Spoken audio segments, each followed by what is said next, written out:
Yun. Alright, ayan na yung sample oh. Yung touch sensor passing light na hinawakan na yung bandaran.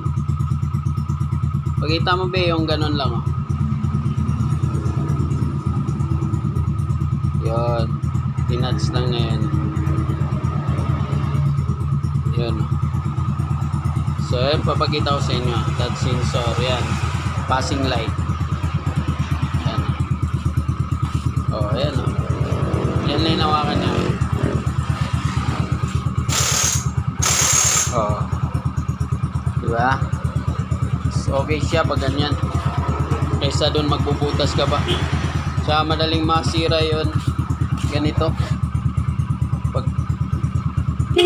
Pagtagulan. Yung touch sensor din. Ayan o. Touch.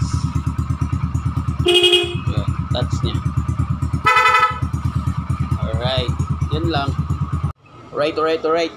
So, meron lang akong bibigay sa inyong tips tungkol dito sa touch sensor passing light.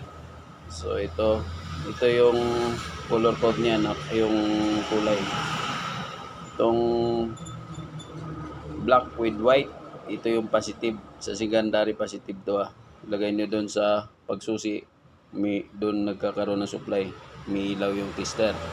Doon. Tapos itong green, ito yung negative.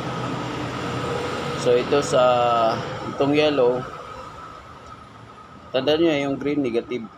Yes, kahit saan nyo ilagay yan. Sa body ground or sa negative supply sa battery. So itong yellow papunta naman ng high beam. Kung sa headlight sa high, yung kulay blue, no?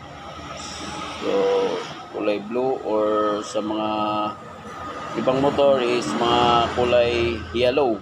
Yan.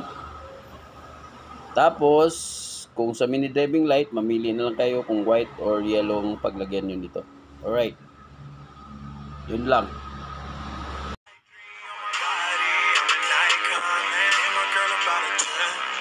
I should fuck her